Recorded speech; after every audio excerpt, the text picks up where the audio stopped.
Hi everyone. तो उम्मीद है आप लोगों की बोर्ड की प्रिपरेशन एकदम शानदार चल रही होगी और उसी बोर्ड के प्रिपरेशन को बूस्ट करने के लिए मैं सीबीएसई बोर्ड के स्टूडेंट के लिए लाया हूं क्वेश्चंस का पीवाईक्यू का सीरीज। ये जो सीरीज होगा इसमें आप लोगों को दो पार्ट में वीडियोस मिलेंगे। पार्ट वन में हम लोग जितना भी उस चैप्टर में एमसीक्यू आया है उन सब प्रॉब्लम के ऊपर में बात करेंगे और पार्ट टू में हम लोग बात करेंगे सब्जेक्टिव क्वेश्चन के। और एक अलग से वीडियो बनेगा लास्ट में, वो मैं बनाऊंगा। आप लोगों ने सुना होगा कि सीबीएसई में एक प्रकार का क्वेश्चन पूछा जाएगा जिसको हम लोग कॉम्पिटेंसी बेस्ड क्वेश्चन कहते हैं। तो उसके लिए मैं अलग से वीडियो लेकर के आऊंगा और हम लोग केस बेस्ड क्वेश्चन को भी कैसे सॉल्व करेंगे उसके बारे में भी बात करेंगे।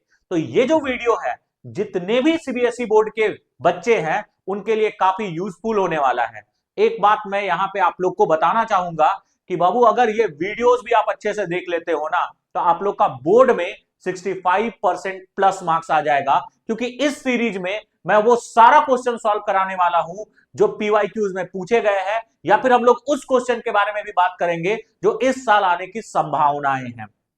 तो चलिए फिर वीडियो को लंबा नहीं करते हैं और हम लोग स्टार्ट करते हैं आज के इस प्यारे से लेक्चर को। अगर आप मेरे चैनल में नए हो तो चैनल को सब्सक्राइब करना और वीडियो को जरूर लाइक करना। ये छोटा सा काम अगर आप करोगे तो इससे मेरे को मोटिवेशन मिलेगा आप लोग के लिए रोज नए नए वीडियो लाने के लिए। अब आज के इस लेक्चर में हम लोग क्या चीज के बारे में बात करेंगे, तो आज हम लोग बात करेंगे चैप्टर 1 जो कि है सॉल्यूशन, उसके एमसीक्यू प्रॉब्लम के ऊपर में। तो चलो उठा लो पेन कॉपी और शुरू करते हैं हम लोग सफर सीबीएसई क्लास 12 केमिस्ट्री का। और इस सफर में हम लोग इतना पढ़ेंगे कि हम लोग 65% यानी 70 में जो थ्योरी होता है उसमें 70 में हम लोग 65 प्लस मार्क्स स्कोर करने का कोशिश करेंगे। तो चलिए फिर स्टार्ट करते हैं। देखो पढ़ने से पहले ना एक बात पहले भी हम बताएं कि आपको कॉपी पेन लेकर के बैठना है और जो क्वेश्चन यहां पे आएगा उसको एक बार ट्राई करना है कि आपसे सॉल्व होता है या नहीं होता है। अगर आपसे सॉल्व हो जाएगा तो जरूर आप उसको कमेंट में लिख देना। तो चलो फिर हम लोग स्टार्ट करते हैं और सबसे पहला सवाल यहां पे क्या लिखा गया है, पहले आराम से क्वेश्चन को पढ़िए। क्या बोला गया है? An azeotropic mixture of two liquid has boiling point higher than either of the two liquid when it is. सबसे पहला अगर ये सवाल को आपको सॉल्व करना है तो आपको पता होना चाहिए एजियोट्रॉपिक मिक्सचर किसको कहते हैं। एजियोट्रॉपिक मिक्सचर किसको कहा जाता है? एक ऐसा मिक्सचर जिसका वेपर फेज में और लिक्विड फेज में कॉम्पोजिशन सेम हो उसी को बोलते हैं, या फिर जो एक कांस्टेंट टेम्परेचर पे बॉईल करे उसको हम लोग कहते हैं एजियोट्रॉपिक मिक्सचर। अब एजियोट्रॉपिक मिक्सचर कौन बनाता है? वैसे सॉल्यूशन जो राउल्ट्स लॉ से पॉजिटिवली डेविएट करते हैं या फिर जो राउल्ट्स लॉ से नेगेटिवली डेविएट करते हैं। तो यहां पे हमसे सवाल ये बोला कि अगर हम बात करें दो लिक्विड, ठीक है, दो लिक्विड जिसका बॉइलिंग पॉइंट जो है, ठीक है, azeotropic mixture of two liquid has boiling point higher than either of the two liquid when it is. जो दो लिक्विड है उसको मिला करके जो सॉल्यूशन बना है उसका बॉइलिंग पॉइंट दोनों लिक्विड से ज्यादा है। तो बताओ वो जो एजियोट्रॉपिक मिक्सचर होगा वो किस प्रकार का होगा? पॉजिटिव डेविएशन, नेगेटिव डेविएशन, क्या होगा? इसके लिए एक लाइन याद रखना, जो बाबू बॉइलिंग पॉइंट होता है ना वो इनवर्सली प्रोपोर्शनल टू क्या होता है? Vapour pressure. अब यहां पे दो कॉन्सेप्ट काम करेगा, एक नेगेटिव डेविएशन और एक पॉजिटिव डेविएशन।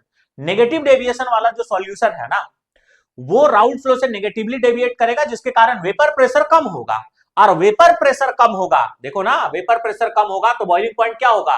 ज्यादा। यानी अगर हम सॉल्यूशन को मिलाए हैं और उसका वेपर प्रेशर कम हुआ है यानी नेगेटिवली डेविएट किया, तो उस केस में उसका बॉइलिंग पॉइंट क्या करेगा? बढ़ेगा। अब सोचो अगर वो पॉजिटिवली डेविएट करता तो क्या होता? बॉइलिंग पॉइंट जो है वो और क्या कर जाता? घट जाता। अगर कोई डेविएशन शो नहीं करता तो जो तुम्हारा लिक्विड का बॉइलिंग पॉइंट था उतना ही सॉल्यूशन का भी बॉइलिंग पॉइंट आता। अब सवाल क्या बोला है देखो ना, azeotropic mixture of two liquid has a boiling point higher than either of the two liquid, यानी बॉइलिंग पॉइंट को क्या करने बोला है? ज्यादा। बॉइलिंग पॉइंट ज्यादा कब होगा? जब सॉल्यूशन नेगेटिवली डेविएट करेगा कि पॉजिटिवली डेविएट करेगा? गुड, सॉल्यूशन जब नेगेटिवली डेविएट करेगा। अब ऑप्शन को पढ़ते हैं और टिक लगाते हैं। shows large negative deviation from Raoult's law, ठीक है, पहला option shows no deviation from Raoult's law। shows large positive deviation from Raoult's law और obeys Raoult's law। तो इसका आंसर क्या हो जाएगा? ए हो जाएगा। यानी वो एजियोट्रॉपिक मिक्सचर जो नेगेटिव डेविएशन शो करेगा राउल्ट्स लॉ से, उसी का बॉइलिंग पॉइंट सॉल्यूट और सॉल्वेंट के बॉइलिंग पॉइंट से क्या होगा? ज्यादा होगा, क्योंकि नेगेटिव डेविएशन वेपर प्रेशर कम होगा, वेपर प्रेशर कम होगा, बॉइलिंग पॉइंट बढ़ेगा। ये लाइन आप लोग को याद रखना है। उम्मीद है इस क्वेश्चन में आप लोग को कोई दिक्कत नहीं हुआ होगा। अब हम लोग बढ़ते हैं अपने सेकंड क्वेश्चन की तरफ, और अपना सेकंड क्वेश्चन क्या है इसको देखो। ये भी एक अच्छा क्वेश्चन है, ऐसा सवाल आपसे पूछा जा सकता है। क्या बोला है? 1 mole of liquid A, 2 mole of liquid B, make a solution having total vapour pressure of 40 torr. यानी क्या बोल रहा है? दो लिक्विड लिया गया है, एक ए लिक्विड है और एक लिक्विड क्या है बच्चों? बी है। दोनों को मिला दिए जी, तो एक तैयार हो जाएगा सॉल्यूशन। ठीक है, इस सॉल्यूशन का वेपर प्रेशर हमें बोल रहा है कितना? 40 टोर। बात नंबर एक।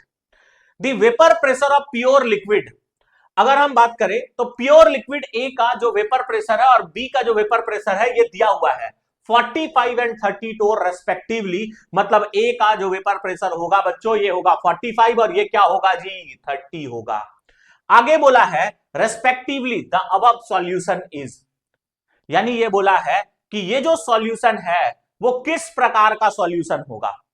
आइडियल होगा, नॉन आइडियल होगा। आइडियल कब होगा? जब राउल्ट्स लॉ को ओबे करेगा। नॉन आइडियल कब होगा? जब राउल्ट्स लॉ को ओबे नहीं करेगा। अगर नॉन आइडियल हुआ तो दो चांस हो सकता है, पॉजिटिव डेविएशन या नेगेटिव डेविएशन। पहले इस क्वेश्चन को हम सॉल्व करते हैं, और सॉल्व करने से पहले सारा कॉन्सेप्ट समझो। आइडियल कब होगा? जब जो सॉल्यूशन का तुमको वेपर प्रेशर दिया गया है और तुम राउल्ट्स लॉ से वेपर प्रेशर कैलकुलेट कर लो, दोनों का अगर वेपर प्रेशर सेम आ गया तो बोलोगे वो आइडियल सॉल्यूशन होगा। अब अगर तुम जो यहां पे क्वेश्चन में वेपर प्रेशर दिया हुआ है सॉल्यूशन का, और जो तुम राउल्ट्स लॉ से वेपर प्रेशर कैलकुलेट किए वो अगर कम आ गया, राउल्ट्स लॉ से कैलकुलेट किए और वो क्या आ रहा है? कम आ रहा है, और सॉल्यूशन का वेपर प्रेशर ज्यादा मतलब बढ़ा है, तो पॉजिटिव डेविएशन हो जाएगा। अब जो तुम वेपर प्रेशर कैलकुलेट किए वो कम दिख रहा है जो क्वेश्चन में दिया हुआ है उससे, मतलब वो सॉल्यूशन नेगेटिव डेविएशन शो किया होगा। ठीक है, तो हम यहां पे क्या बताएं आपको? सिंपली क्या करना है ना, जो सॉल्यूशन हमें दिया हुआ है पहले उसका वेपर प्रेशर को कैलकुलेट करना है। तो नेक्स्ट स्लाइड में एकदम साफ साफ अक्षर में हम कैलकुलेट करने वाले हैं, एकदम बिल्कुल बने रहिएगा, ध्यान से देखिएगा। देखो, एक लिक्विड हमें ए बोल रहा है ना बच्चों, और एक लिक्विड हमें क्या बोल रहा है बताओ जरा? बी बोल रहा है। अरे इसका वेपर प्रेशर हमें दिया है क्या? बोलो, इसका वेपर प्रेशर कितना दे रखा है? 45। अरे बहुत अच्छे, 45। और इसका वेपर प्रेशर हमें कितना दिया हुआ है? 30। गुड। आगे इनका मोल फ्रैक्शन भी दिया हुआ है जी। ए का मोल फ्रैक्शन कितना है? सॉरी, ए का मोल कितना है? मोल फ्रैक्शन नहीं, मोल दिया हुआ है। ए का मोल कितना है? ए है। बी का मोल कितना है? बी है। यानी इसका जो मोल होगा बच्चों, जिसको हम Na बोलेंगे, वो कितना है सर? 1। और इसका मोल का अगर बात करोगे Nb, जो कि कितना है बच्चों? 2 है। ठीक है, एक का मोल 1 है और एक का मोल कितना है? 2 है। ठीक है, ये दोनों को मिला करके एक सॉल्यूशन तैयार किया जा रहा है। ठीक है, इस सॉल्यूशन का जो हमें वेपर प्रेशर मिल रहा है वो वेपर प्रेशर कितना है बताओ जरा? इस सॉल्यूशन का वेपर प्रेशर हमें दिया हुआ है 40। कितना दिया हुआ है? 40। अब तुम क्या करो, पहले जो तुमको प्रोसेस पता है उस प्रोसेस से सॉल्यूशन का वेपर प्रेशर निकालिए। अब ये दोनों वोलाटाइल है। अब कहोगे, पीछे का एक बच्चा कहेगा सर वो वोलाटाइल कैसे हुआ? अरे बेवकूफ, यहां पे दोनों का अगर वेपर प्रेशर दिया हुआ है तो वोलाटाइल होगा कि नहीं होगा? वोलाटाइल किसको कहते हैं? जो वेपर में बदलता है उसी को कहते हैं वोलाटाइल सब्सटेंस। अगर ये वेपर में बदला है तब तो प्रेशर लगा रहा होगा ना, मतलब ये भी वोलाटाइल और ये भी वोलाटाइल। अगर एक सॉल्यूशन में दोनों कंपोनेंट वोलाटाइल होता है तो वेपर प्रेशर निकालने का फॉर्मूला कैसा होता है? तो इसको हम लोग पी सॉल्यूशन कहते हैं, और निकालने का फॉर्मूला होता है बच्चों P naught A into X A plus, जोर से बोलिए, P naught B into X B. अब पी नॉट का मतलब क्या है? ए का वेपर प्रेशर प्योर फॉर्म में। पी नॉट बी का मतलब क्या है? ए बी का वेपर प्रेशर प्योर फॉर्म में। क्या हमें क्वेश्चन में नहीं दिया हुआ था? जवाब है बिल्कुल दिया हुआ था। अरे पी नॉट ए का वैल्यू 45 दिखाई दिया क्या? अब बोलोगे एक्स ए कितना होगा सर? ठीक है, क्योंकि देखो दोनों के बीच कुछ नहीं है, मतलब मल्टीप्लाई है। अब ऐसा मत समझना कि ये एक्स लिख रहे हैं हम, मल्टीप्लाई करके एक्स ए का वैल्यू लिखेंगे। बच्चे अगर XA का बात करें तो ये मोल फ्रैक्शन है, और ये निकालने का फॉर्मूला क्या होता है कमेंट में अब तक तुम लोग लिख देना अगर याद होगा तो। Na डिवाइडेड बाई नीचे में क्या होगा बच्चों, Na प्लस NB। अरे कोई दिक्कत है इसमें? अगर हम यहां पे बात करें तो Na का जो वैल्यू है वो कितना हो जाएगा बोलो जरा। Na का वैल्यू हमें दिया हुआ है जो कि है 1। Na प्लस NB कितना हो जाएगा, 1 प्लस 2 कितना हो जाएगा 3, यानी ये आ जाएगा 1/3। तो इसको 1/3 से मल्टीप्लाई कर दो, प्लस अगर हम XB का बात करें बच्चा पार्टी, तो XB का वैल्यू क्या हो जाएगा बताओ जरा। NB का वैल्यू 2Na प्लस NB वापस से 3 हो जाएगा, यानी 2 बाई क्या हो जाएगा 3। तो यहां पे P0B कितना है 30 इंटू हो जाएगा 2/3। अरे किसी को कोई दिक्कत है इसमें? चलो अब इसको तुम लोग कैंसिल करो, कैंसिल करने तो आता ही होगा यार, ठीक है।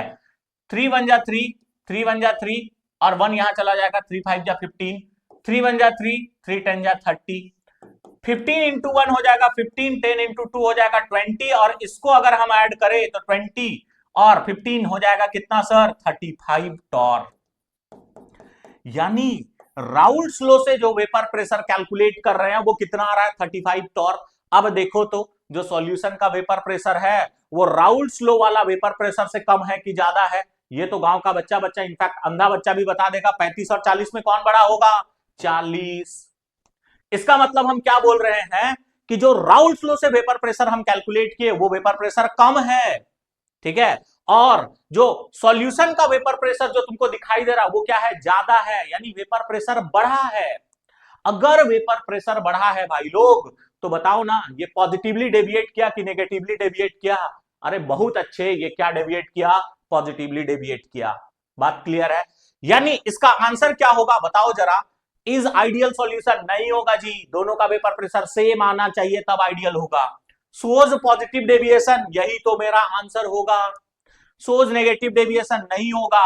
इज मैक्सिमम बॉइलिंग एजियोट्रॉप, ठीक है। अब मैक्सिमम बॉइलिंग एजियोट्रॉप कौन शो करता है? अरे जो राउल्ट्स लॉ से नेगेटिवली डेविएट करेगा वही मैक्सिमम बॉइलिंग एजियोट्रॉप शो करेगा। तो ये राउल्ट्स लॉ से नेगेटिवली डेविएट किया क्या? नहीं किया है। ये पॉजिटिवली डेविएट किया तो ये भी आंसर नहीं होगा। अब एक राज का बात सुनो, ऐसा सवाल इस बार नीट में भी पूछा गया था, और ऐसा सवाल पूछने का चांस जेई में भी होता है।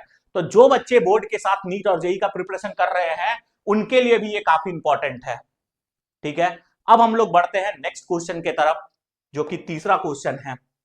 देखो अब नेक्स्ट क्वेश्चन देखो, नेक्स्ट क्वेश्चन क्या बोल रहा है। When 1 mole of benzene is mixed with 1 mole of toluene, the vapor pressure contain, sorry, the vapor will contain। अब समझो, ये बोला कि अगर 1 मोल बेंजीन को 1 मोल टॉलिन के साथ मिक्स किया जाए तो जो सॉल्यूशन बनेगा उसका वेपर में क्या होगा। तो सारा ऑप्शन को पढ़ो। पहला बोला है equal amount of benzene and toluene as it forms ideal solution. अब ये बात बिल्कुल सही है बच्चा कि ये आइडियल सॉल्यूशन बनाता है, बट इससे ना इसका अमाउंट को कोई मतलब नहीं है। अगर आप 1 मोल बेंजीन में 2 मोल टॉलिन को भी मिक्स कर देते तब भी ये आइडियल सॉल्यूशन बनाता। आइडियल सॉल्यूशन को अमाउंट से कोई भी मतलब नहीं होता है, इस बात को ध्यान में रखना। यानी ये जो ऑप्शन है वो करेक्ट नहीं है।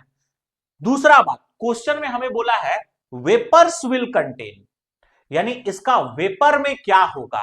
तो सॉल्यूशन ये बोल रहा है कि इक्वल अमाउंट ऑफ बेंजीन, इसीलिए वो आइडियल सॉल्यूशन बनाएगा। तो अगर आइडियल सॉल्यूशन बनाता है, ठीक है, तो वेपर के बारे में तो यहां पे कोई भी बात नहीं किया है, मतलब ए ऑप्शन नहीं होगा। Unequal amount of benzene and टॉलिन, अच्छा यहां पे बोला है वेपर में इक्वल अमाउंट ऑफ बेंजीन होगा, सॉरी हम उल्टा बोल दिए, equal amount of benzene and टॉलिन।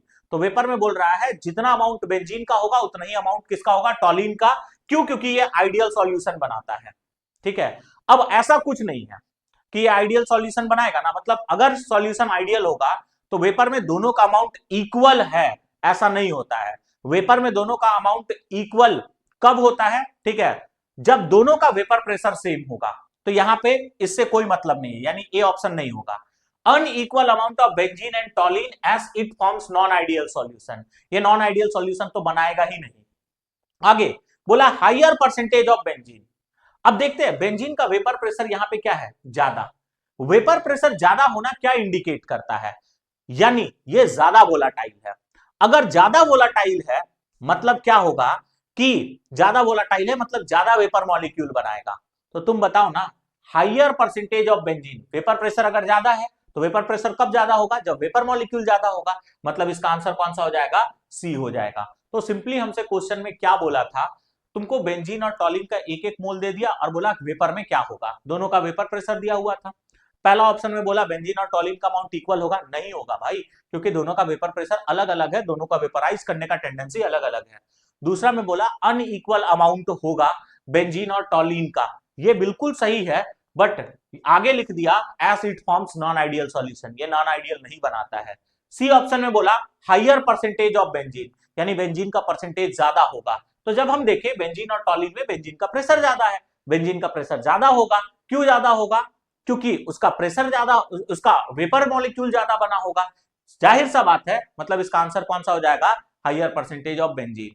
और यहां पे बोला हाइयर परसेंटेज ऑफ टॉलिन, अगर टॉलिन का परसेंटेज ज्यादा होता ना तो सॉल्यूशन में उसका वेपर प्रेशर ज्यादा होना चाहिए था, बट यहां पे उसका वेपर प्रेशर, टॉलिन का जो वेपर प्रेशर है वो बेंजीन से कम है, मतलब ये भी मेरा आंसर नहीं होगा। तो इसका आंसर कौन सा हो जाएगा, सी हो जाएगा। अब हम लोग आगे बढ़ते हैं और नेक्स्ट नेक्स्ट क्वेश्चन देखो। ये एक एसर्शन रीजन टाइप का क्वेश्चन है और यहां पे क्या बोला गया है, पहला एसर्शन का स्टेटमेंट है nitric acid and water forms maximum boiling azeotrope. तो देखो पहला एसर्शन का स्टेटमेंट ये है, रीजन भी पढ़ लो। Azeotropes are binary mixture having same composition in liquid phase and vapour phase. ये स्टेटमेंट तो साफ साफ पता है कि सही है, हम शुरुआत में भी आपको बता दिए थे। नेक्स्ट अगर एसर्शन का बात करोगे तो एसर्शन का स्टेटमेंट है nitric acid and water form maximum boiling azeotrope.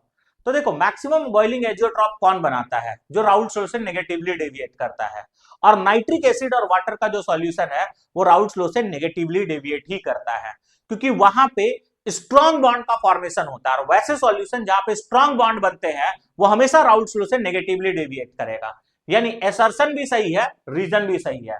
अब क्या रीजन करेक्ट एक्सप्लेनेशन है, तो बताओ ना।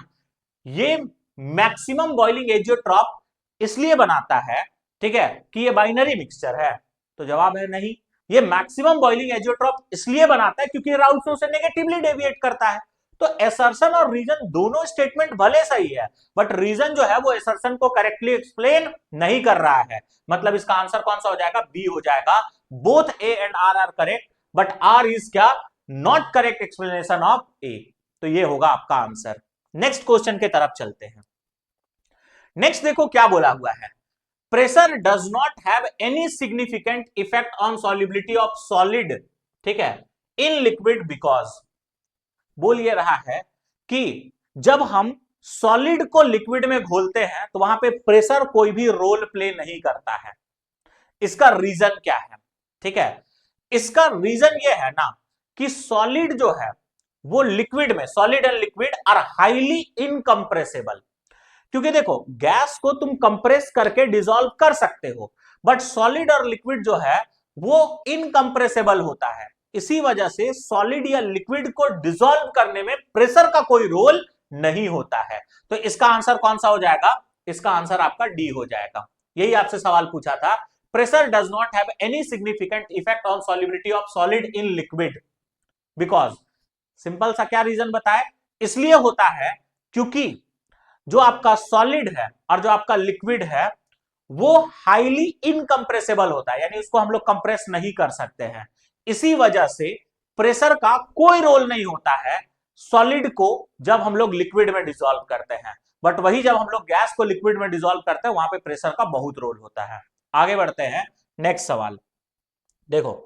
नेक्स्ट क्वेश्चन क्या बोला है, Henry constant KH decreases with increasing temperature.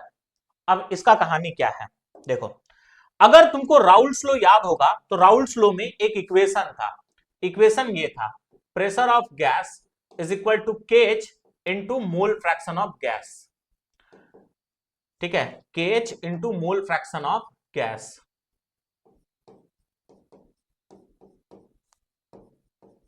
यही अपना था, ठीक है, pressure of gas is equal to KH into mole fraction of क्या होगा, गैस। जहां पे केएच जो है वो हेनरीज कांस्टेंट है, हेनरीज कांस्टेंट, और ये जो आपका मोल फ्रैक्शन ऑफ गैस है यही आपका सॉल्युबिलिटी है।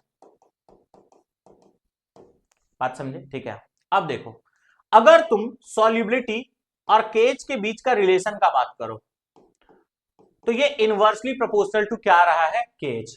यानी जिस गैस का सॉल्युबिलिटी ज्यादा होगा उसका केएच क्या होना चाहिए? कम होना चाहिए। अब इसको तुम टेम्परेचर से रिलेट करो। आप लोग कोल्ड ड्रिंक पीते हो ना, कोल्ड ड्रिंक को ठंडा में पीना पसंद करते हो कि गर्म में पसंद करते हो? ऑब्वियसली ठंडा में। क्यों? क्योंकि गर्म में उसमें जो डिजॉल्व कार्बन डाइऑक्साइड है वो वहां पे डिजॉल्व नहीं रह पाता है। यानी टेम्परेचर अगर ज्यादा होगा तो सॉल्युबिलिटी गैस का क्या होता है? कम होता है। यानी हम ये भी बोल सकते हैं कि अपना जो सॉल्युबिलिटी भैया है, ठीक है, वो इनवर्सली प्रोपोर्शनल टू क्या है? टेम्परेचर। इसका मतलब क्या है? अगर टेम्परेचर घटेगा तभी सॉल्युबिलिटी क्या करेगा? बढ़ेगा। उसी जैसे देखो, केएच घट रहा था तब सॉल्युबिलिटी क्या कर रहा था? बढ़ रहा था। ठीक है। और टेम्परेचर जब घटेगा तभी क्या करेगा? सॉल्युबिलिटी भी घटेगा। यानी तुम क्या बोल सकते हो? केएच और यहां पे टेम्परेचर के बीच में क्या रिलेशन है? वही ना तुम्हारा था, Henry constant KH decreases with increase in temperature. तो बताओ, अगर केएच घटेगा तो सॉल्युबिलिटी क्या करेगा? बढ़ेगा। और सॉल्युबिलिटी बढ़ेगा तो जो टेम्परेचर है वो क्या करेगा? घटेगा। टेम्परेचर जो है वो क्या करेगा? घटेगा। देखो ना, केएच अगर घटा तो सॉल्युबिलिटी बढ़ा, सॉल्युबिलिटी बढ़ा तो टेम्परेचर क्या करेगा? घटेगा। यानी ये घटेगा तो टेम्परेचर भी घटेगा। तो केएच जो है वो डायरेक्टली प्रोपोर्शनल टू क्या है? टेम्परेचर। यानी ये बढ़ेगा तो ये भी बढ़ेगा और ये घटेगा तो ये भी क्या करेगा? घटेगा। अब यहां पे स्टेटमेंट क्या बोला है? Henry constant decreases with increase in temperature. ये सही स्टेटमेंट नहीं है। आगे पढ़ो।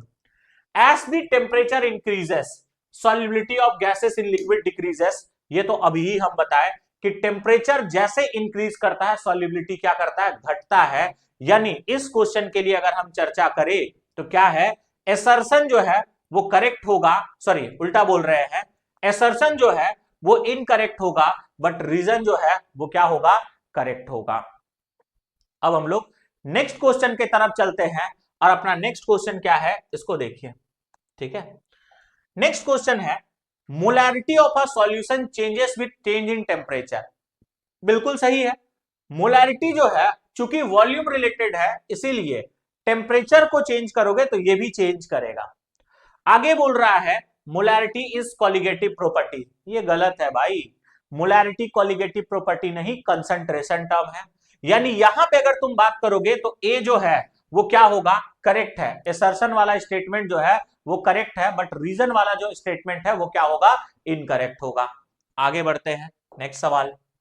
नेक्स्ट बोला है aquatic species are more comfortable in cold water rather than warm water. ये बिल्कुल सही है भाई। और ये पूछा भी जाता है जब हम आप लोग को सब्जेक्टिव वाला सीरीज कराएंगे ना तो यहाँ पे क्वेश्चन कराएंगे, why aquatic animal are more comfortable in cold water. तो ये बात याद रखना कि जो भी एक्वेटिक स्पीसीज होते हैं वो ज्यादा कंफर्टेबल कहां पे फील करते हैं? कोल्ड वाटर में। वार्म वाटर में ज्यादा कंफर्टेबल फील नहीं करते हैं। यानी एसर्शन जो है वो सही स्टेटमेंट है। अब देखो, different gases have different KH value at same temperature. ये बिल्कुल सही है। अलग अलग गैस का केएच का वैल्यू अलग अलग होता है सेम टेम्परेचर पे। तो यहां पे एसर्शन भी सही है और रीजन भी सही है, बट रीजन वाला स्टेटमेंट कतई एसर्शन वाले स्टेटमेंट को एक्सप्लेन नहीं कर रहा है। इसका रीजन ये नहीं है, मतलब एक्वेटिक एनिमल कोल्ड वाटर में ज्यादा कंफर्टेबल फील करते हैं, इसका ये मतलब नहीं है कि अलग अलग गैस का केएच का वैल्यू अलग अलग होता है अलग टेम्परेचर पे। इसका रीजन ये है, एक्वेटिक एनिमल कोल्ड वाटर पे ज्यादा कंफर्टेबल फील करते हैं क्योंकि कोल्ड वाटर में अमाउंट ऑफ गैस ज्यादा होता है। यानी इसका आंसर क्या हो जाएगा बच्चों? यहां पे इसका आंसर हो जाएगा both A and R are correct, but R is not correct explanation of A. ये इसका आंसर हो जाएगा। आगे बढ़ते हैं नेक्स्ट सवाल के तरफ। नेक्स्ट क्वेश्चन क्या है? Value of KH. अभी हम कुछ देर पहले बताए थे तो उम्मीद है इसका आंसर कर लोगे। Increases with decrease in temperature, गलत। Decreases with increase in temperature, गलत। Increases with increase in temperature, सही। ठीक है, रिमेन्स कांस्टेंट, केएच कांस्टेंट नहीं होता है। यानी टेम्परेचर को इंक्रीज करोगे केएच इंक्रीज करेगा, टेम्परेचर को डिक्रीज करोगे केएच भी डिक्रीज करेगा। आगे बढ़ते हैं नेक्स्ट सवाल। नेक्स्ट क्वेश्चन क्या बोला है, solubility of gases in liquid decreases with rise in temperature because, ठीक है, यहां पे बोल रहा है कि किसी भी गैस का लिक्विड में सॉल्युबिलिटी टेम्परेचर के बढ़ाने से क्यों घटना शुरू करता है। ठीक है, solubility of gases in liquid decreases with rise in temperature because dissolution is an, dissolution यानी गैस का जो डिसॉल्विंग है वो किस प्रकार का प्रोसेस है। यहां पे बोला है endothermic and reversible process, exothermic and reversible process, endothermic and irreversible process, exothermic and irreversible process. क्या बोला, एक बार आप लोग क्वेश्चन को पढ़ो, ठीक है, और आप लोग एक बार इसको ट्राई करो, तो जितना आप लोग को कॉन्सेप्ट सिखाया है ना केएच वाला, उससे इस क्वेश्चन को ट्राई करिए फास्ट। 1 मिनट का समय है, चलो बन गया होगा आप लोग का। अब देखो इसका आंसर क्या होगा, इसको समझो। अगर आप किसी भी गिवन लिक्विड में गैस को डिसॉल्व करते हो ना, तो ये एक प्रकार का एक्सोथर्मिक प्रोसेस है। ये एक प्रकार का क्या है तुम्हारा, एक्सोथर्मिक प्रोसेस। अब देखो अगर हम यहां पे क्या करें, लिक्विड लेते हैं, इसमें गैस को डिसॉल्व करते हैं, बात क्लियर है, ठीक है, तो ये तुम्हारा एक रिवर्सिबल है क्योंकि गैस बाहर निकल सकता है। आगे अगर हम बात करें तो यहां पे सॉल्यूशन बनेगा और साथ ही साथ यहां पे हीट क्या करेगा, रिलीज होगा। अगर एक्सोथर्मिक है तो हीट क्या करेगा तुम्हारा, रिलीज करेगा। अब इस बेसिस पे तुम यहां पे लीच एटर्लियर प्रिंसिपल वगैरह अप्लाई करके देखो, ऑप्शन तुमको मिल जाएगा, endothermic and reversible process, exothermic and reversible process, endothermic and irreversible, exothermic and irreversible. यानी इसका जो आंसर होगा, अच्छा कैसे हम लोग बोल रहे हैं कि ये रिवर्सिबल प्रोसेस है, क्योंकि लीच एटर्लियर प्रिंसिपल अप्लाई करो। अगर तुम टेम्परेचर बढ़ाओगे तो हीट क्या करेगा, बढ़ेगा, हीट बढ़ेगा यानी प्रोडक्ट तुम बढ़ा रहे हो। तो लीच एटर्लियर प्रिंसिपल क्या कहता है, प्रोडक्ट को बढ़ाओगे तो वो रिएक्शन किधर शिफ्ट करने लगेगा, रिएक्टेंट के तरफ। ठीक है, यानी यहां लिक्विड से वापस से जो सॉल्यूशन है वो वापस से किसमें कन्वर्ट होना शुरू करेगा, लिक्विड और गैस में। ठीक है, यानी इसका जो आंसर होगा वो क्या होगा, सोचो इसका आंसर जो होगा वो बी आ जाएगा, एक्सोथर्मिक एंड रिवर्सिबल प्रोसेस। आगे बढ़ते हैं हम लोग नेक्स्ट। चलो नेक्स्ट क्वेश्चन देखो क्या बोला है, विच of the following aqueous solution will have highest freezing point. ठीक है, अब देखो फ्रीजिंग पॉइंट यानी टीएफ का बात कर रहा है, टीएफ निकालने का फॉर्मूला क्या है, T not F minus delta TF. ठीक है, अब सोचो फ्रीजिंग पॉइंट यहां पे हमें क्या बोल रहा है, हाईएस्ट। ठीक है, तो देखो किसी भी सॉल्यूट में अगर नॉन वोलाटाइल सॉल्यूट, किसी भी सॉल्वेंट में अगर आप नॉन वोलाटाइल सॉल्यूट को ऐड करते हो ना, तो जो फ्रीजिंग पॉइंट है वो और क्या होना शुरू करता है, कम होना शुरू करता है। यानी अगर डिप्रेशन ज्यादा होगा तो फ्रीजिंग पॉइंट कम होगा, अगर डिप्रेशन कम होगा तो फ्रीजिंग पॉइंट क्या होगा, ज्यादा होगा। यानी ये किस पे डिपेंड करता है, डेल्टा टीएफ पे। और डेल्टा टीएफ और फ्रीजिंग पॉइंट के बीच में कैसा रिलेशन है, तो ये बात याद रखना, टीएफ जो है वो इनवर्सली प्रोपोर्शनल होता है डेल्टा टीएफ का, जिसका freezing point, depression in freezing point जितना ज्यादा होगा उस सॉल्यूशन का फ्रीजिंग पॉइंट उतना ही क्या होने लगेगा, कम होने लगेगा। ठीक है, और जिस सॉल्यूशन का डिप्रेशन इन फ्रीजिंग पॉइंट कम होगा उसका फ्रीजिंग पॉइंट क्या होगा तुम्हारा, ज्यादा होगा। अब अगर हमें डेल्टा टीएफ निकालना है तो डेल्टा टीएफ निकालने का प्यारा सा फॉर्मूला होता है आई के एफ इंटू एम, जहां पे आई वांट ऑफ फैक्टर को रिप्रेजेंट कर रहा है। अब अगर हम इसका बात कर ले तो यहां पे डेल्टा टीएफ निकाल लो, आई का वैल्यू अगर हम बात करें तो आई ये तुम्हारा इलेक्ट्रोलाइट है, केसीएल यानी 2 आयन प्रोड्यूस करेगा तो आई का वैल्यू ले लोगे 2, एम यानी 1। ठीक है, delta TF is equal to I K F into M ना। ठीक है, आई हो गया, केएफ तो तुम्हारा सबके लिए सेम होगा क्योंकि सॉल्वेंट सेम है और मोलैरिटी का वैल्यू जो है वो 1 होगा, यानी इसको 2 टाइम्स ऑफ केएफ बोल देंगे। इसके लिए अगर बात करोगे तो यहां पे सबका अगर तुम्हारा देखो सब में अगर मोलैलिटी सेम है ना तो और आसान हो जाएगा। सबका मोलैलिटी अगर सेम है तो तुम डायरेक्टली आई का वैल्यू से डिसाइड कर लो, इसका आई का वैल्यू कितना हो जाएगा 2, इसका आई का वैल्यू जो है वो कितना हो जाएगा 3, इसका अगर हम आई का वैल्यू का बात करें तो ग्लूकोज जो है वो तुम्हारा एक ऐसा सॉल्यूट पार्टिकल है जो एसोसिएट या डिसोसिएट नहीं करता है। एक ऐसा सॉल्यूट पार्टिकल है जो एसोसिएट या डिसोसिएट नहीं करता है, और जो भी सब्सटेंस एसोसिएट या डिसोसिएट नहीं करता है ना, उसके लिए अगर हम बात करें तो आई का जो वैल्यू होता है वो 1 होता है, ठीक है। और अगर हम AlCl3 में बात करें तो ये भी डिसोसिएट करेगा और आई का वैल्यू जो होगा वो यहां पे हो जाएगा 4। अब देखो, तुमको ऐसा नहीं लग रहा है डेल्टा टीएफ यहां पे डायरेक्टली प्रोपोर्शनल टू क्या हो रहा है, आई। डेल्टा टीएफ जो है वो डायरेक्टली प्रोपोर्शनल टू क्या हो जा रहा है, आई हो रहा है। यानी आई जिसका ज्यादा उसका डेल्टा टीएफ क्या होगा, ज्यादा, ठीक है। और आई जिसका कम उसका डेल्टा टीएफ कम। आई सबसे कम किसका लग रहा है, देखो ना, जो डिसोसिएट या एसोसिएट नहीं करेगा, यानी ग्लूकोज का लग रहा है, ठीक है। तो आई जिसका सबसे कम होगा उसका डेल्टा टीएफ सबसे क्या होगा, कम होगा। और जिसका डेल्टा टीएफ सबसे कम होगा उसका फ्रीजिंग पॉइंट भी क्या होगा, ज्यादा होगा। यानी मेरा जो इसका आंसर होने वाला है वो क्या हो जाएगा, सी हो जाएगा। बहुत बच्चे फ्रीजिंग पॉइंट में दिक्कत करते हैं, तो हम जो बात बोले ना इसको यहां पे लिख दे रहे हैं। पहला बात हम क्या बोल रहे हैं, इसको देखो, जो फ्रीजिंग पॉइंट है ना वो तुम्हारा डेल्टा टीएफ के इनवर्सली प्रोपोर्शनल होता है। यानी ये अगर ज्यादा होगा तो ये क्या होगा, कम होगा। आगे डेल्टा टीएफ जो है वो दो चीज के ऊपर में डिपेंड करेगा। अगर सबका मोलैलिटी सेम है तो delta TF directly proportional to क्या होगा, आई होगा। अगर सबका मोलैलिटी जो है वो अलग अलग होगा तो उस केस में डेल्टा टीएफ जो है वो directly proportional to I into M हो जाएगा। देखो, जब ऐसा क्वेश्चन पूछता है ना तो अमूमन सॉल्वेंट को सेम रखा जाता है, सॉल्वेंट अलग नहीं देगा। तो यही कॉन्सेप्ट को यूज कर लेना, जिसका डिप्रेशन कम होगा ना भाई उसका फ्रीजिंग पॉइंट जो होगा वो ज्यादा होगा, और जिसका डिप्रेशन ज्यादा होगा उसका फ्रीजिंग पॉइंट कम होगा। इस बात को ध्यान में रखना, ये इनवर्सली चलता है फ्रीजिंग वाले में। आगे बढ़ते हैं नेक्स्ट क्वेश्चन। नेक्स्ट क्वेश्चन बोल रहा है which solution will have highest boiling point. यहां पे कॉन्सेप्ट अलग है। अगर हम हाईएस्ट बॉइलिंग पॉइंट का बात करें ना तो हाईएस्ट बॉइलिंग पॉइंट यानी जो टीबी है वो directly proportional to delta TB, यानी एलिवेशन जितना ज्यादा होगा बॉइलिंग पॉइंट भी उतना ही क्या होगा, ज्यादा होगा। अब यहां पे अगर तुम बात करोगे तो क्या बोला हुआ है, सब में देखो 1%, 1%, 1%, 1%, यानी सबका यहाँ पे मोलैलिटी अगर निकालोगे ना जी तो सबका मोलैलिटी सेम आएगा। यानी फिर से यहाँ पे किस पे डिपेंड करेगा, आई पे। तो इसका आई का वैल्यू जो होगा वो कितना हो जाएगा, 2। इसका आई का वैल्यू अभी बताए थे 1 होगा क्योंकि एसोसिएट डिसोसिएट नहीं करता है। यूरिया के लिए भी आई का वैल्यू 1 होगा। CaCl2 अगर बात करोगे तो आई का वैल्यू 3 हो जाएगा, ठीक है। यानी कोई भी इलेक्ट्रोलाइट कितना आयन प्रोड्यूस कर रहा है वही हम लोग आई मान करके चलते हैं। क्यों, क्योंकि यहाँ पे अल्फा का वैल्यू नहीं दिया हुआ है, तो अल्फा का वैल्यू नहीं दिया है तो 100% मानते हैं, और 100% के केस में आई का वैल्यू को n मान लिया जाता है। बात क्लियर है, ठीक है।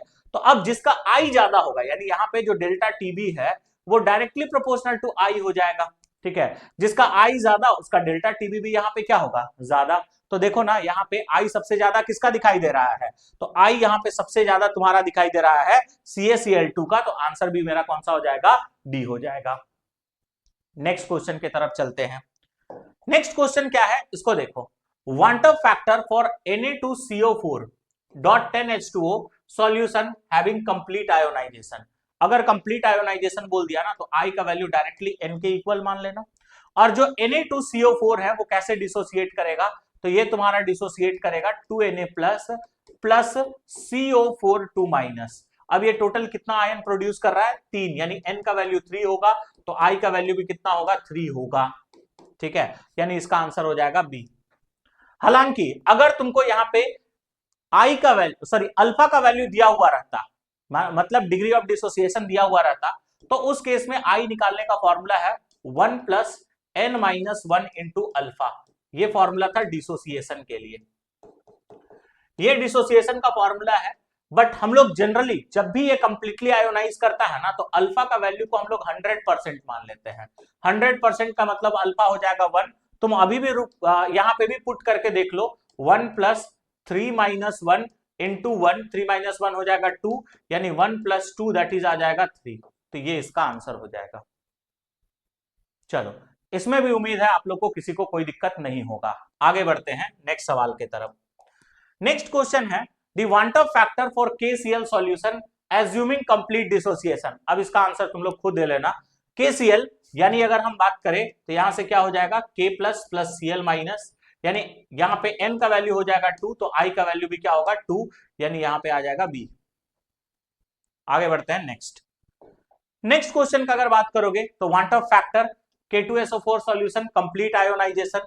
ठीक है, K2SO4 कैसे टूटेगा बच्चों? K2SO4 कुछ इस प्रकार से टूटेगा, K2K plus plus SO4 2 minus. ठीक है, यानी यहां पे अगर बात करोगे तो ये 3 प्रोड्यूस कर रहा है, तो यहां पे आई का वैल्यू 3 हो जाएगा। आगे बढ़ो नेक्स्ट। यहां पे बोला है आइसोटोनिक सॉल्यूशन है। आइसोटोनिक सॉल्यूशन किसको कहते हैं? वैसे सॉल्यूशन जिसका ऑस्मोटिक प्रेशर सेम होता है। तो देख लो, density, refractive index, osmotic pressure, यानी इसका आंसर कौन सा हो जाएगा? सी। यानी आइसोटोनिक सॉल्यूशन वैसे सॉल्यूशन को कहते हैं जिसका ऑस्मोटिक प्रेशर सेम होता है। आगे बढ़िए next. A compound CaCl2.6H2O undergoes complete dissociation in water. Want of factor. Want of factor से बहुत सवाल पूछा गया है। CaCl2, अब देखो वाटर मॉलिक्यूल जो है ना, इसको वाटर ऑफ क्रिस्टलाइजेशन कहते हैं। ये डिसोसिएट करके आयन में नहीं बदलेगा, उसके आगे वाला ही बदलेगा। तो CaCl2 अगर डिसोसिएट करेगा तो बस इसका डिसोसिएशन लिख लो। ये डिसोसिएट करेगा Ca2 plus plus 2Cl minus. यहाँ n का वैल्यू जो होगा वो कितना हो जाएगा? 3। बस यहाँ पे 3 लिख लेना, ये हो जाएगा। देखो कंप्लीट आयोनाइजेशन में ना आई का वैल्यू डायरेक्टली एन के इक्वल होता है, इस बात को ध्यान में रखिएगा। आगे बढ़ते हैं नेक्स्ट। नेक्स्ट क्वेश्चन बोला है a compound undergoes complete dimerisation. अब देखो यहाँ एसोसिएशन का केस हुआ है, कंप्लीटली ये क्या कर रहा है? डाइमराइज कर रहा है। ठीक है, इनऑर्गेनिक सॉल्वेंट। ठीक है, वांट फैक्टर आई इज।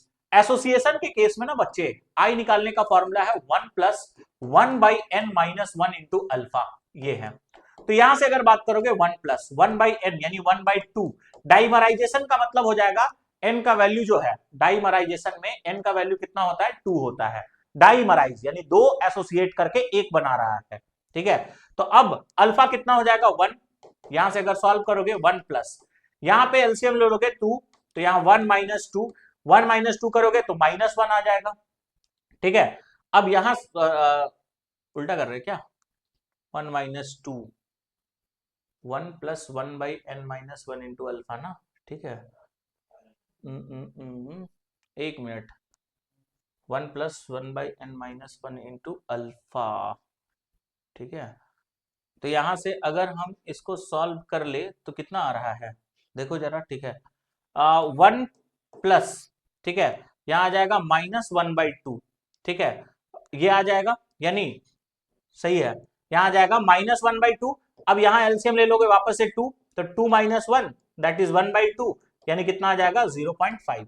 तो इसका आंसर हो जाएगा बी। तो ये फॉर्मूला को यूज कर सकते हो। अगर ट्राइमराइजेशन बोलता तो एन का वैल्यू तुम 3 रख लेते। बात क्लियर है? ठीक है, आगे बढ़ते हैं नेक्स्ट। नेक्स्ट क्वेश्चन बोला है a compound undergoes complete tetramerization. Tetra का मतलब कितना होता है जी? 4। ठीक है, फिर से वही करो, I is equal to 1 plus 1 by N यानी 1 बाई 4 माइनस 1 इंटू अल्फा। ठीक है, 1 प्लस यहां पे आ जाएगा 4, तो 1 माइनस 4 अल्फा। अब इसको अगर सॉल्व करें तो 1 यहां आ जाएगा माइनस 3, तो माइनस 3 बाई 4 अल्फा हो जाएगा। ठीक है, अल्फा 1 है तो ये हट जाएगा, तो यहां से आ जाएगा 4, 4 माइनस 3 यानी 1 बाई 4, तो ये आ जाएगा 0.25। ठीक है, 0.25 यानी आंसर कौन सा हो जाएगा? बी हो जाएगा। बेसिक सा सवाल था। आगे बढ़ते हैं नेक्स्ट। नेक्स्ट क्वेश्चन बोला है विच of the following aqueous solution will have highest boiling point.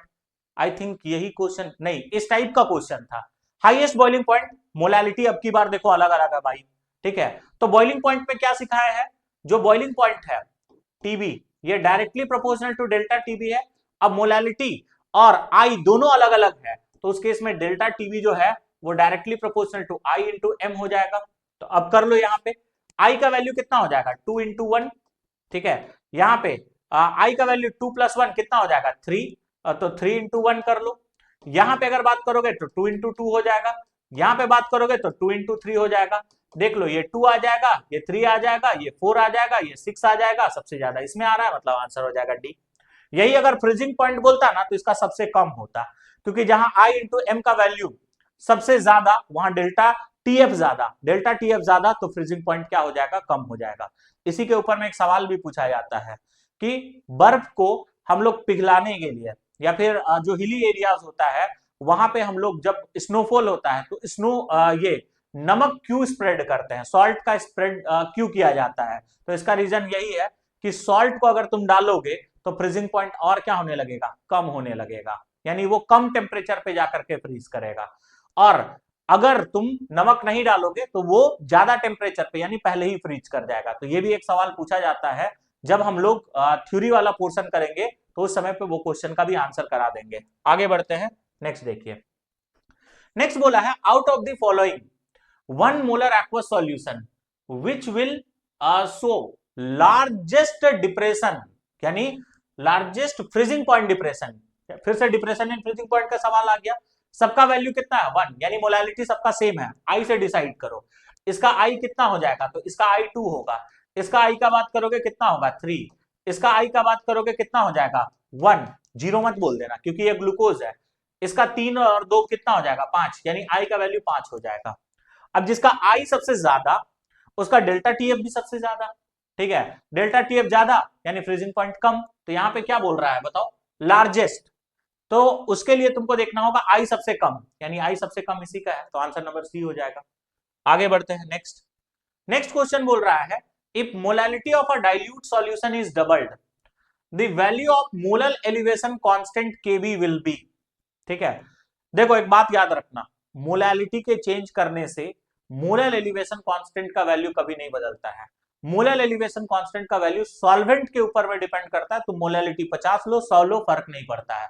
Half double triple answer क्या हो जाएगा अनचेंज्ड। तो हम क्या सिखाएं, केबी यानी मोलल एलिवेशन कांस्टेंट का बात कर रहा है। तो मोलल एलिवेशन कांस्टेंट को मोलैलिटी से कोई भी लेना देना नहीं होता है। बात क्लियर है, ठीक है, तो इसका आंसर होगा अनचेंज्ड। आगे बढ़ते हैं, नेक्स्ट। नेक्स्ट क्वेश्चन हमें क्या बोल रहा है, देखो how much ethyl alcohol must be added to 1 litre of water so that solution will freeze at -14 degree Celsius. ठीक है, तो यहां पे हमें क्या दिया हुआ है, हमें दिया हुआ है टीएफ का value freezing point -14 degree Celsius. अब यहां पे बोला है वाटर, वाटर यानी यहां पे अगर टी नॉट एफ का बात करोगे तो कितना होगा 0 डिग्री सेल्सियस। देखो जब भी तुमको मोलर मास या वेट ये सब निकालने बोले ना, तो तुम डेल्टा टीएफ वाला फॉर्मूला से ही निकाल पाओगे। तो इसके लिए अगर हम डेल्टा टीएफ निकालना चाहें, ठीक है, तो तुम्हें पता है टीएफ कैलकुलेट करने का अभी कुछ देर पहले फॉर्मूला बताए थे, T not F minus delta TF. अरे यही फॉर्मूला बताए थे क्या, ठीक है। अगर हम टीएफ का बात करें तो टीएफ -14 है। अगर हम टी नॉट एफ का बात करें तो टी नॉट एफ का वैल्यू कितना हो जाएगा 0। तो यहां से हम डेल्टा टीएफ का वैल्यू निकाल लेंगे। डेल्टा टीएफ का वैल्यू साफ शब्दों में पता चल रहा है कि 14 डिग्री सेल्सियस होगा। अब डेल्टा टीएफ निकालने का जो फॉर्मूला होता है वो हमें पता है आई के एफ इंटू एम हो जाएगा। देखो जो इथाइल अल्कोहल है वो एसोसिएट डिसोसिएट करने वाला पार्टिकल में से नहीं है, यानी आई का जो वैल्यू होगा ये होगा 1। आगे के एफ का बात करिए, केफ का वैल्यू तुमको यहां पे दिया हुआ है 1.86। मोलालिटी कैसे निकालोगे, ऊपर में रखोगे वेट ऑफ सॉल्यूट, और यही बोला हमको हाउ मच इथाइल अल्कोहल वही सॉल्यूट होगा, यानी वेट ऑफ सॉल्यूट इनटू 1000 मत करना क्योंकि यहाँ पे सॉल्वेंट का वॉल्यूम ऑलरेडी 1 लीटर दिया हुआ है। नीचे में रखेंगे molar mass of solute into weight of solvent जो है वो 1 लीटर वाटर। अब देखो वाटर का जो तुम्हारा डेंसिटी होता है वो कितना होता है 1 होता है, तो 1 लीटर यानी 1000 ml मतलब कितना होगा 1000 ग्राम। 1000 ग्राम मतलब वापस से 1 kg हो जाएगा, तो यहाँ पे हम 1 ही रख लेंगे और डेल्टा टीएफ का वैल्यू 14 रख लेंगे। तो यहाँ से 14 इज इक्वल टू इसको मल्टीप्लाई करोगे तो 1.86 ही आएगा इंटू WB। अब इथाइल अल्कोहल यानी इसका बात हो रहा है C2H5OH, इसका मोलर मास ना निकल जाएगा 12 दूनी 24 और यहाँ पे आ जाएगा 5, यहाँ पे आ जाएगा 16 और यहाँ पे आ जाएगा 1। ठीक है, तो 24 + 5 हो जाएगा 29, 29 और 1 30, 30 और यहाँ पे 16 कितना हो जाएगा 46, यही हो जाएगा ना। ठीक है, यानी WB का जो वैल्यू आएगा वो आ जाएगा 14 × 46, ठीक है, डिवाइडेड बाई 1.86, ये हो जाएगा। तो हम डायरेक्टली कैलकुलेटर यूज करके इसको कैलकुलेट कर ले रहे हैं। तुम लोग एग्जाम में ये मत करना, तुम लोग अपने से सॉल्व कर लेना, थोड़ा समय बचाने का कोशिश करते हैं हम। ठीक है, देखो क्या है 14 × 46 डिवाइडेड बाई क्या हो गया यार तो ये आ जाएगा 644 ना, ठीक है, इसको आप हटा देते हैं, 644 डिवाइडेड बाई 1.80, ठीक है, 1.80, तो कितना आ रहा है, ये क्यों ऐसा लिख रहा है, 332, अरे यार, इससे अच्छा तो हम लोग खुद से कर लेते, ठीक है। ऐसा करते हैं, यहां से 2 पॉइंट हटाओगे तो ऊपर में 2 जीरो चला जाएगा ना। अब इसको कैंसिल करो थोड़ा सा, 2 9 जा 18, 2 3 जा 6, 2 7 जा 14। अब 93 से इसको कैंसिल कर दो, ये 1 टाइम में चला जाएगा, 7 बच जाएगा ना, ठीक है। तो पॉइंट दे करके 0 दे दो, तो 17 मतलब 700। अब देखो कुछ आंसर टाइप में लग रहा है, ठीक है, 1 पॉइंट, यानी इसको अगर हम मल्टीप्लाई कर ले तो 7 5 जा 35, 7 6 जा 42, 7 4 जा 28, 28 28 और 4 कितना हो जाएगा 32, और ये 1 पॉइंट समथिंग है, यानी 1 पॉइंट मान लो ना 606 के आसपास आ जाएगा। तो 1.06 को हम 1 ही मान लेंगे ना तो भी ठीक है। 322 तो ऐसा तो कुछ नहीं आ रहा है, एक मिनट, हम लोग शायद कुछ मिस्टेक कर रहे हैं, मिस्टेक नहीं, कैलकुलेशन करना होगा, ठीक है। तो यहाँ से वेट ऑफ सॉल्यूट कर लो, 14 इंटू 46 डिवाइडेड बाई 1.86, ठीक है।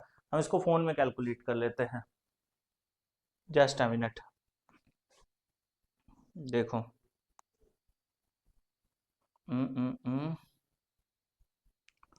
क्या है, 14 इंटू 46 बराबर ये डिवाइडेड बाई 1.86, तो ये 346.2 आ रहा है, ठीक है।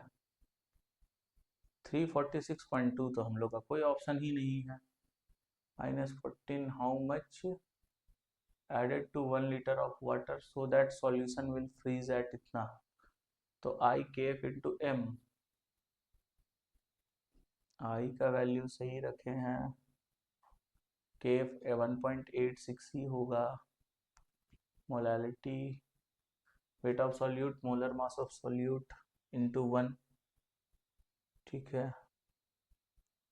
क्या दिक्कत हो रहा है, 346, अच्छा मोल में आंसर निकालने बोला है भाई, तो ये हमें वेट ऑफ सॉल्यूट निकल जाएगा। वेट ऑफ सॉल्यूट जो है वो कितना निकला है, तो हम कैलकुलेट कर लिए हैं, वेट ऑफ सॉल्यूट आपका निकला है 346, 346.2, ठीक है। अब यहाँ पे जो आंसर है ना वो सबका सब मोल में दिया हुआ है, तो इसका जो मोल निकालोगे वो कैसे निकालोगे, गिवन वेट यानी 346 और इसका मोलर मास कितना निकाले थे 46। अब ये 346 जो आया है ना, ठीक है, 346, ठीक है, इसको हम लोग डिवाइड कर देते हैं किससे, इसके मोलर मास से यानी 46 से, तो 7.5 के आसपास आ रहा है, यानी इसका आंसर ए हो जाएगा। देखो क्वेश्चन क्या बोला था, यहां पे हमें वेट नहीं निकालने बोला था, हमें बोला था मोल निकालने के लिए, क्योंकि ऑप्शन में मोल के फॉर्म में था। हम लोग क्या किए, सबसे पहले इसका वेट निकाल लिए, वेट निकालने के बाद हम क्या किए, जो भी वेट आया उसको मोलर मास से डिवाइड कर दिए तो मोल आ गया, यानी मेरा इसका आंसर हो जाएगा ए। काफी लंबा समय ले लिया इसको सॉल्व करने में, ऑप्शन नहीं देखे थे पहले इसलिए। आगे बढ़ते हैं नेक्स्ट।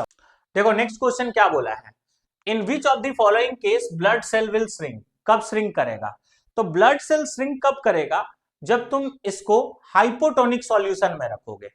हाइपोटोनिक सॉल्यूशन यानी जिसका ऑस्मोटिक प्रेशर जो, सॉरी, हाइपरटोनिक सॉल्यूशन में रखोगे, हाइपरटोनिक सॉल्यूशन यानी जिसका ऑस्मोटिक प्रेशर जो है वो क्या होगा, ज्यादा होगा, ठीक है।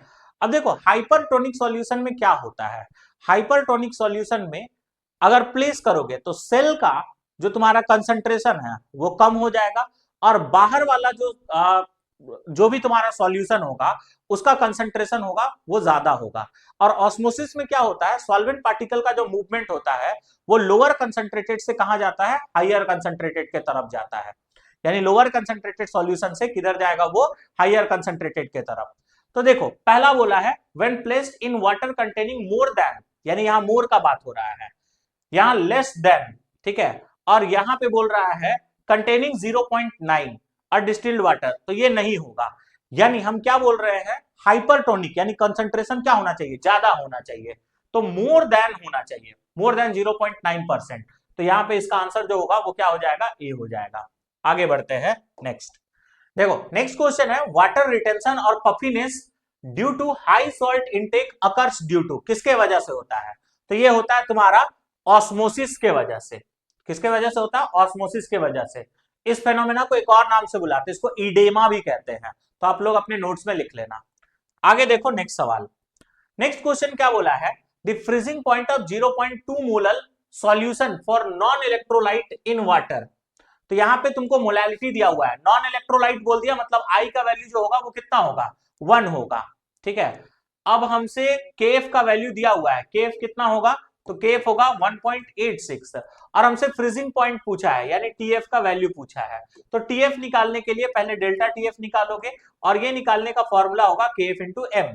केएफ का वैल्यू है 1.86, मोलैलिटी आपको डायरेक्टली क्वेश्चन में दिया हुआ है 0.2। ठीक है, तो यहां से क्या आ जाएगा बोलो जरा, 2 8 जा 16, ठीक है, 2 6 जा 12, 2 8 जा 16 एंड 1 17, 2 1 जा 2 और 1 कितना हो जाएगा 3, यानी ये आ जाएगा तुम्हारा 0.372। ठीक है, अब अगर हम बात करें तो ये तुम्हारा आया डेल्टा टीएफ, तो टीएफ निकालने का फॉर्मूला है क्या है, T not F minus delta TF. अब टी नॉट एफ वाटर का कितना होगा, 0, क्योंकि प्योर फॉर्म में वाटर का फ्रीजिंग पॉइंट 0 होता है, माइनस 0.372, यानी माइनस 0.372 आंसर होगा। तो इसका आंसर यहां पे दिख रहा है क्या, यहां पे दिख रहा है प्लस में। ठीक है, गलत यहां पे ऑप्शन हम लोग को दिया हुआ है, प्लस नहीं होगा, ये माइनस में होगा, ये होगा इसका आंसर, माइनस 0.372 डिग्री सेल्सियस, वो टाइपिंग मिस्टेक हो गया होगा। आगे बढ़ते हैं नेक्स्ट क्वेश्चन। ठीक है, नेक्स्ट क्वेश्चन हमें क्या बोला है, the osmotic pressure of a solution increases if. Osmotic pressure कब इंक्रीज होगा, तो ऑस्मोटिक प्रेशर जो होता है pi is equal to I C R T, यानी ये किस पे डिपेंड करता है, आई पे डिपेंड करता है, आर तो कांस्टेंट ही है, तो ये तुम्हारा दो चीज पे डिपेंड करता है, कंसंट्रेशन और temperature. The volume of solution is increase, अब ध्यान देना।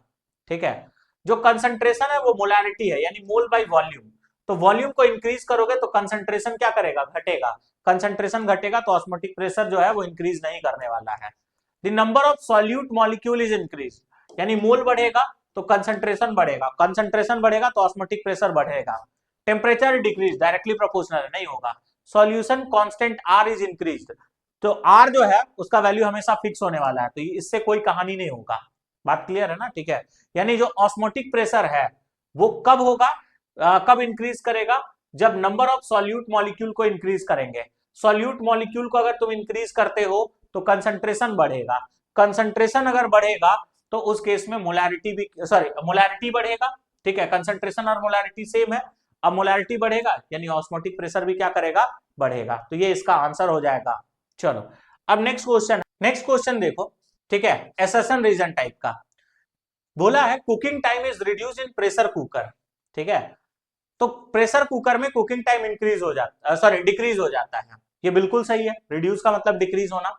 Boiling point of water inside the pressure cooker is elevated, तो बोल रहा है कि जो तुम्हारा वाटर का बॉइलिंग पॉइंट है प्रेशर कुकर के अंदर में वो एलिवेट हो जाता है, यानी बढ़ जाता है। तो यहां पे अगर तुम बात करोगे तो इसका असर्शन भी सही है और रीजन भी सही है।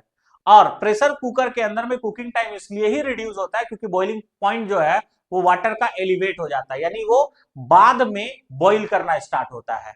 यानी इसका जो आंसर होगा वो ए होगा, both A and R are correct and R is incorrect explanation of A. आगे बढ़ते हैं नेक्स्ट, चलो नेक्स्ट क्वेश्चन देखो, असर्शन एंड रीजन टाइप का बोला है, when glucose is added to water and elevation in boiling point is observed, यानी जब हम लोग ग्लूकोज को पानी में ऐड करते हैं तो बॉइलिंग पॉइंट बढ़ता है, ये बोला है, ये बिल्कुल सही स्टेटमेंट है। आगे अगर बात करोगे तो बोला है, the lowering of vapour pressure causes elevation in boiling point. ठीक है, यानी जो वेपर प्रेशर, जैसे हम लोग सॉल्वेंट में यानी वाटर में जब ग्लूकोज ऐड करते हैं तो वेपर प्रेशर कम होता है, वेपर प्रेशर जो कम होता है वही बॉइलिंग पॉइंट को बढ़ा रहा है, ऐसा इसका कहना है, तो बिल्कुल सही है। जब हम नॉन वोलेटाइल सॉल्यूट को ऐड करते हैं तो वेपर प्रेशर घटता है और बॉइलिंग पॉइंट एलिवेट होता है यानी बढ़ता है, तो इसका आंसर क्या होगा, both A and R are correct and R is correct explanation of A. आगे नेक्स्ट सवाल, ये भी असर्शन रीजन है। When NaCl is added to water, a depression in freezing point is observed. बिल्कुल सही, NaCl को अगर तुम पानी में ऐड करोगे तो उसका फ्रीजिंग पॉइंट और कम होता है। The lowering of vapor pressure of solution causes depression in freezing point. तो जो वेपर प्रेशर कम होता है ना, उसके कारण बॉइलिंग पॉइंट बढ़ता है और फ्रीजिंग पॉइंट क्या करता है, घटता है। यानी इसका आंसर ए ही होगा। एसर्शन और रीजन दोनों करेक्ट है और रीजन एसर्शन को एक्सप्लेन भी कर रहा है। आगे नेक्स्ट सवाल देखिए। नेक्स्ट सवाल क्या है, osmotic pressure is a colligative property. ये बिल्कुल सही है। Osmotic pressure is proportional to molality बोला है, रिटी नहीं बोला है, जबकि osmotic pressure directly proportional to concentration यानी मोलारिटी होता है। तो यहाँ पे असर्शन करेक्ट है, रीजन क्या है, इनकरेक्ट है। आगे नेक्स्ट टाइप, नेक्स्ट क्वेश्चन देखो आप, cryoscopic constant depends upon nature of solvent. तो सही है, क्रायोस्कोपिक कांस्टेंट किसको कहते हैं, मोलर डिप्रेशन कांस्टेंट यानी केएफ को। Next, cryoscopic constant is a universal constant. देखो क्रायोस्कोपिक कांस्टेंट जो है वो यूनिवर्सल कांस्टेंट तो नहीं है भाई, ठीक है, क्योंकि वो अलग अलग सॉल्वेंट के लिए अलग अलग होता है। यानी यहाँ पे ए जो करेक्ट है और जो आर होगा वो क्या होगा, इनकरेक्ट होगा। नेक्स्ट क्वेश्चन देखो। नेक्स्ट अगर हम बात करें तो molarity of a solution changes with change in temperature, ये तो हम लोग ऑलरेडी कर ही लिए। Molarity is a colligative property, तो यहाँ पे ए जो है वो तुम्हारा करेक्ट है और आर क्या है, इनकरेक्ट है। तो इतना टाइप का क्वेश्चन जो है, यानी इतना एमसीक्यू अभी तक तुम लोग का 10-12 साल में सीबीएसई अपने पीवाईक्यू में पूछा हुआ है। इस साल भी अगर तुम बात करोगे ना तो सॉल्यूशन चैप्टर से इन्हीं टाइप का एमसीक्यू आपसे पूछा जाएगा, ठीक है। तो ये जो वीडियो है ये आप लोग के लिए काफी इंपॉर्टेंट, अगर इतना एमसीक्यू का कॉन्सेप्ट अगर आप अच्छे से सीख जाओगे ना तो आप एक भी क्वेश्चन बोर्ड एग्जामिनेशन में छोड़ करके नहीं आओगे। तो वापस से अगर आप यहां तक पहुंचे हो तो चैनल को सब्सक्राइब करना, वीडियो को लाइक करना और अपने दोस्तों के साथ शेयर करना। इसी के आगे हम लोग सॉल्यूशन के पार्ट 2 में मिलेंगे, जहां पे हम लोग सब्जेक्टिव क्वेश्चन को सॉल्व करेंगे। तो आप लोग मन लगा करके बोर्ड का प्रिपरेशन करते रहिए। मिलते हैं आप लोगों से, सभी को थैंक यू, बाय बाय।